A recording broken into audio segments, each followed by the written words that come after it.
रुचा's किचनमध्ये आज मी तुम्हाला एक स्पेशल असा काढा बनवण्याची रेसिपी दाखवणार आहे. सध्या आपल्याला इम्युनिटी पॉवर म्हणजेच रोगप्रतिकारशक्ती वाढवणे खूप महत्त्वाचे आणि गरजेचे झाले आहे. तर हा काढा तुम्हाला आठवड्यातून फक्त 2दा घ्यायचा आहे, ज्यामुळे सर्दी खोकला तर होणार नाहीच, पण तुमची रोगप्रतिकारशक्तीही वाढेल. तर आपण आपल्या रेसिपीला सुरुवात करूयात. तर मी इथे 1.5 ग्लास पाणी घेतलेलं आहे.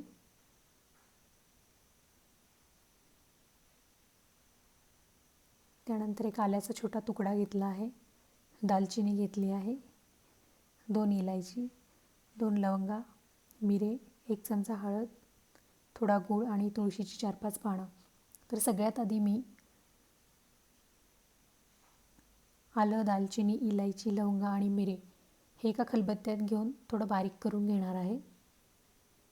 आपल्याला याची जास्त पावडर नाही बनवायची, फक्त थोडंसं त्याला बारीक करायचं आहे.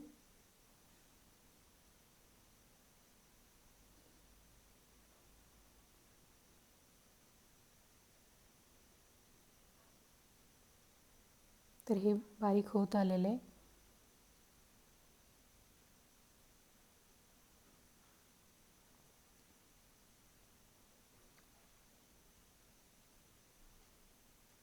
तुम्ही पाहू शकता. आणि आता गॅस ऑन करते मी. गॅस ऑन करून पहिल्यांदा पाणी टाकायचं आहे आपल्याला, जे 1.5 ग्लास घेतलं आहे ते. गॅस मिडियम फ्लेमवरच ठेवायचा आहे.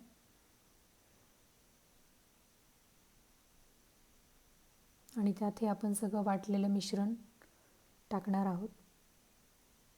आता हे आपल्याला जवळपास 5 मिनिट व्यवस्थित उकळून घ्यायचं आहे सगळं. म्हणजे ह्या सगळ्या दालचिनीचा, इलायचीचा किंवा आल्याचा, लवंगाचा जो वास आहे तो व्यवस्थित आला पाहिजे. हे आता उकळून झालेलं आहे. पाणी पण आटलेलं असणार आहे यातलं, कारण 1.5 ग्लास पाण्याचं 1 ग्लास पाणी झालं पाहिजे. आता त्यात मी हळद, गूळ आणि तुळशीची जी पानं घेतलेली आहेत ती बारीक करून टाकते आहे.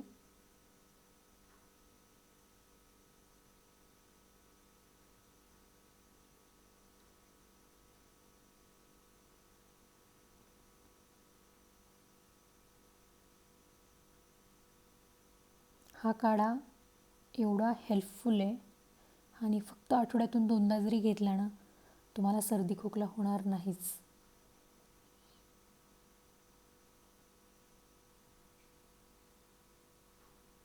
हे आता व्यवस्थित उकळून झालेलं आहे आपलं. आता मी एका ग्लासमध्ये हे गाळून घेते आहे. 1.5 ग्लास पाण्याचं 1 ग्लास झालं हे, म्हणजेच आपले चहाचे जे कप असतात ते 2 कप व्यवस्थित काढा होतो. आणि हे जास्त प्रमाणात पण सेवन नाही करायचं याचं, कारण हीट जास्त वाढते. तर हा काढा आणि ह्याची रेसिपी तुम्हाला कशी वाटली हे तुम्ही करून पहा आणि मला कमेंट बॉक्समध्ये नक्की कळवा.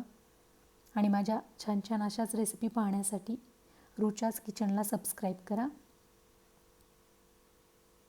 धन्यवाद.